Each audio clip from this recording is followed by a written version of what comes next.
When you read the New Testament, certain names leap off the page: Pharisees, Sadducees, scribes, Romans, tax collectors. These groups feel familiar because they appear repeatedly in the gospel stories. But buried within the narrative, sometimes in whispers and sometimes in explosive tension, is another group, one less understood yet incredibly influential in shaping the world Jesus walked in. A group known as the Zealots. The Zealots were not simply another sect of Judaism.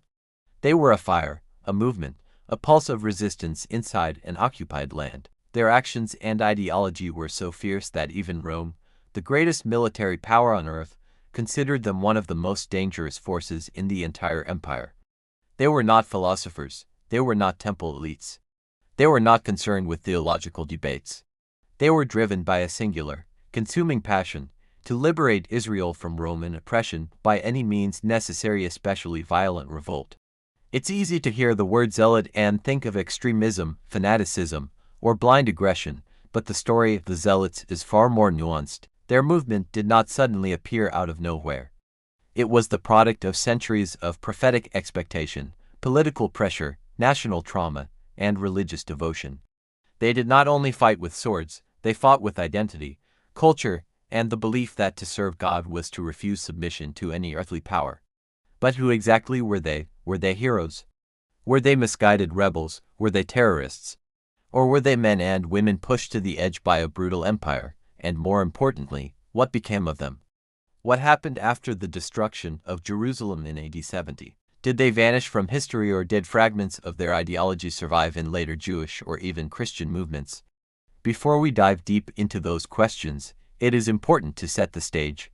The world of the New Testament was not quiet or peaceful, even though the Romans boasted of their so-called Pax Romana, the Roman peace. For the Jews living under Caesar, this peace came with a price: heavy taxation, military occupation, political interference, and the humiliating reality of living under pagan rule in the land God promised to Abraham. Imagine walking through your own city and seeing Roman banners fluttering where your national flag used to fly. Imagine soldiers watching from towers, their swords glinting in the sun as you walk to worship. Imagine being told that your freedom, identity, and destiny now lay in the hands of an emperor thousands of miles away. This was the world the Zealots were born into. To understand them, we must understand the trauma and hope of Israel during that time. For decades, the people prayed for deliverance. They waited for a Messiah who would shatter the yoke of oppression. They read the stories of the Maccabees, Jewish warriors who fought against Greek rulers a century earlier, and believed God would raise similar liberators once again. Out of this expectation came a group of fiercely devoted nationalists who believed God wanted them to fight, not wait. And so, the Zealots emerged. The New Testament only gives us brief glimpses of them. One of Jesus' own disciples, Simon the Zealot, carried their name.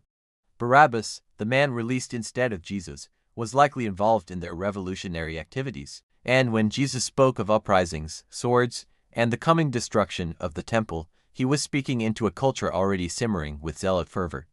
But to truly grasp their identity, we must travel back to their origins: how they rose, what they believed, and why so many Jews found hope in their message. In this first section, we set the foundation.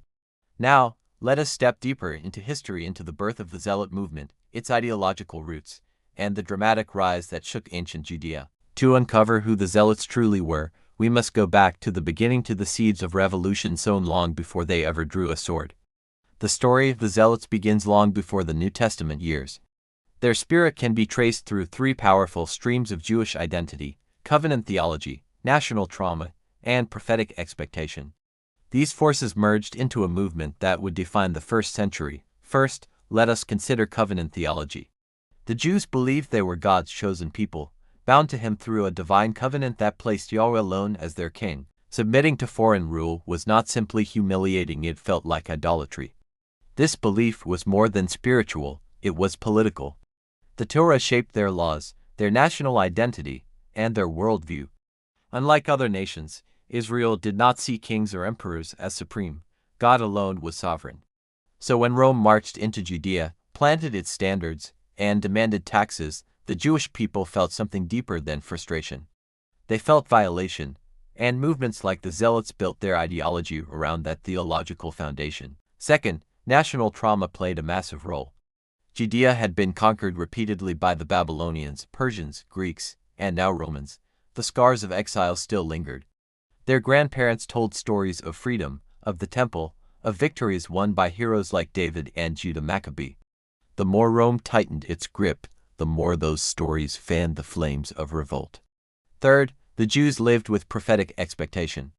The scriptures promised a Messiah, a deliverer from the line of David. Many Jews expected a political and military leader who would overthrow foreign powers and restore the kingdom of Israel. This expectation fueled courage and impatience. Into this atmosphere stepped a charismatic Pharisee named Judas the Galilean, often credited as the founder of the Zealot movement. Around AD 6, when Rome imposed a census taxation under Governor Quirinius, Judas led a rebellion, urging Jews not to submit to Roman authority. He declared that paying taxes to Caesar was an offense against God himself. His message spread quickly: no king but God. Though the revolt was crushed and Judas was killed, his ideology lived on. His followers, sometimes called the Fourth Philosophy, believed violent resistance was not optional but mandatory. They taught that God would defend Israel if they acted in faith. They considered compromise with Rome not just weakness but treason against heaven. Their doctrine held three pillars. 1. God alone is king. 2. Violent resistance is holy when directed against foreign oppression. 3. Death in the cause of liberation is martyrdom. These ideas shaped the identity of the Zealots for decades to come. But as the movement grew, it splintered into various factions. The most feared were the Sicarii, named after the small daggers they hid beneath their cloaks. They were assassins who targeted Jewish collaborators and Roman officials alike. Their method was chilling: stab quickly in crowded public spaces, melt back into the crowd, and let panic do the rest. This radical wing created fear throughout Judea. Yet, to many Jews, they were heroes, symbols of courage in a world drowning under Roman brutality. Still, not all Jews agreed with the Zealots. Many Pharisees believed in separation, not violence. The Sadducees prioritized temple order and cooperation with Rome, and the Essenes withdrew into the desert. Yet the Zealots insisted that passivity was betrayal. They saw themselves as the guardians of Israel's dignity. Understanding their roots helps us understand why so many joined them. They did not rise in a vacuum. They were the inevitable reaction of a nation pushed to breaking point. But knowing where they came from is only the beginning. Now we must step into the first century itself, the world of Jesus, the apostles, and the growing storm that would soon explode into one of history's greatest revolts. By the time Jesus began his ministry, the Zealot movement had simmered for decades. Roman rule was harsh, local rulers like Herod were corrupt, and many Jews lived in poverty under crushing taxation. The perfect breeding ground for revolution. Though the Gospels do not mention the Zealots frequently, their presence is unmistakable. One of Jesus' apostles, Simon the Zealot, carried the name as part of his identity. Some scholars debate whether Zealot referred to a formal membership or a personality descriptor. But either way, his inclusion is striking. Jesus gathered men from opposite ends of the political spectrum: a zealot alongside Matthew the tax collector, a man who worked for the very empire Simon despised. What does this tell us? It reveals that Jesus was intentionally calling people beyond political ideology into a new kingdom. But the Zealots appear indirectly in many gospel moments. When the crowds tried to force Jesus to become a king, they were echoing Zealot expectations of a warrior Messiah. When the disciples asked, "Lord, will you at this time restore the kingdom to Israel?" they were expressing the revolutionary hope that the Messiah would overthrow Rome. Even Judas Iscariot is sometimes theorized to have Zealot leanings. His surname may derive from Sicarii, suggesting possible revolutionary connections. Whether or not this is historically accurate, the theory shows how closely political unrest surrounded Jesus' ministry. Another telling moment occurs during Jesus' arrest. Peter draws a sword and strikes a servant. This was not normal behavior for a fisherman. Many believe the disciples carried weapons because they expected conflict, and some may have been influenced by Zealot thinking. Jesus' response, "Put your sword away," was a deliberate rejection of Zealot strategy. The kingdom he brought was not won by violence. When Jesus spoke of loving enemies, turning the other cheek, and walking the extra mile, he was speaking into a world where many believed the only path to freedom was bloodshed. His teachings challenged the very foundation of Zealot ideology. And then we have Barabbas. The Gospels describe him as a rebel, an insurrectionist, and a murderer language consistent with zealot activity. When the crowd chose Barabbas over Jesus, they were choosing revolution over redemption. They wanted a fighter, not a savior. They wanted liberation from Rome, not liberation from sin. Jesus wept over Jerusalem, knowing that its violent uprising, fueled by zealot passion, would lead to destruction. When he prophesied that not one stone of the temple would be left upon another, he was predicting the outcome of the war the zealots would soon ignite. Acts also reflects the tension of the era. The apostles ministered under constant suspicion because Rome feared any group that gathered crowds might be revolutionary. The Jewish authorities worried that any disturbance would provoke Roman retaliation. This political pressure explains why they were so determined to silence the early Christians. Understanding the Zealots brings clarity to many biblical events. Their presence shaped the cultural and political environment of Jesus' ministry and the early church. But the story does not end in the Gospels. It moves into a catastrophic turning point, the First Jewish-Roman War, where the Zealots would fight their greatest and final battle. The year was AD 66. After decades of tension, corruption, and cruelty, Judea erupted. What began as a protest against greedy Roman officials quickly escalated into full-scale revolt.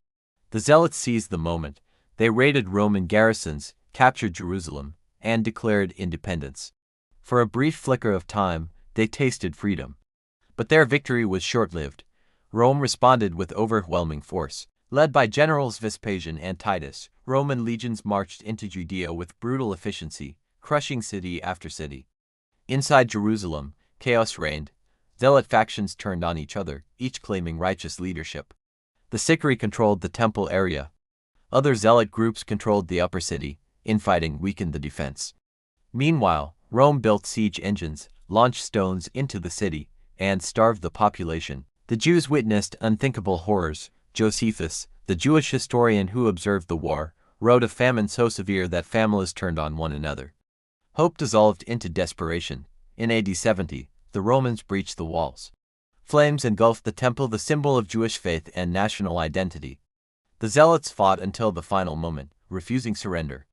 Many died in the inferno. Some were crucified outside the city walls. Others vanished into the wilderness. But one last stronghold remained, Masada, a fortress atop a desert mountain. There, almost 1,000 Sicarii and their families held out for 3 years. When Rome finally reached the summit, they discovered silence. The defenders had chosen mass death over capture. The fall of Masada marked the end of the Zealot movement. The consequences were tragic. The temple was destroyed, Judea was devastated, thousands were killed or enslaved, Jewish identity shifted forever. The Zealots' passion was undeniable, but their methods brought national catastrophe. If the Zealots died in the flames of Jerusalem and Masada, then the question remains, where are they now? Did their legacy survive, and does their spirit still shape our world today? After AD 73, the Zealots as an organized movement disappeared. Rome crushed them so thoroughly that no group could openly revive their ideology. Yet their legacy lived on in surprising ways. First, their passion for Jewish identity influenced later Jewish resistance movements. Though not direct descendants, groups like the Bar Kokhba rebels AD 130 to 135 carried the same spirit of independence and nationalism. Even modern Zionism, which sought the restoration of a Jewish homeland, echoes the ancient longing for freedom that drove the Zealots, though without the violent extremism.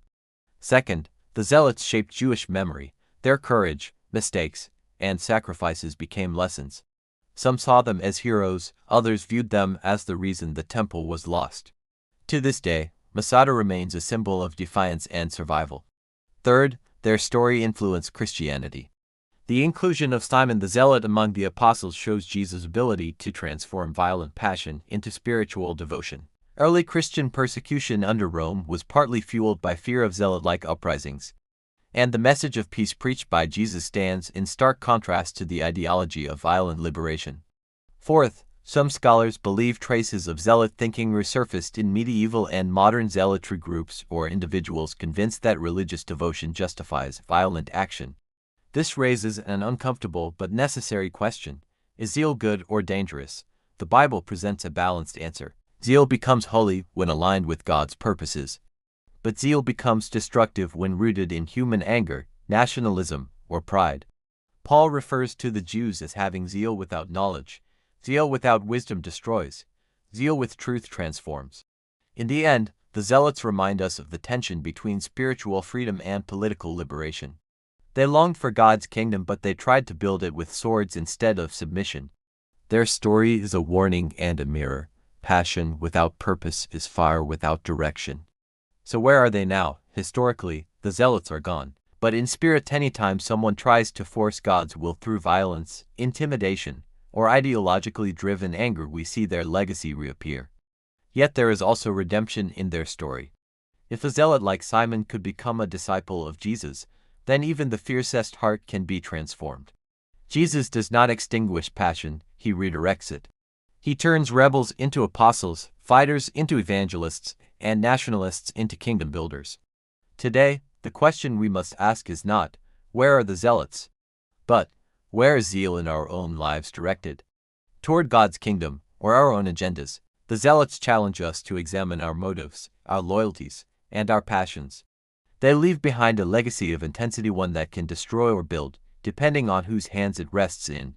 The story of the Zealots is a reminder that history is never shaped by mere events, but by the passions, convictions, and sacrifices of real people. Their determination to defend their faith and identity reveals the depth of human longing for freedom, yet their tragic end warns us of the cost of zeal without divine direction. From the rise of Judas the Galilean to the final stand at Masada, their journey echoes through time, challenging us to examine where our own zeal is directed. True transformation comes not through the sword, but through surrender to God's wisdom, purpose, and peace. As we close this exploration of one of the most misunderstood groups in biblical history, I invite you to stay engaged with content like this. Don't forget to like, subscribe, and share this video. And most importantly, drop a comment below. Let me know what stood out to you the most.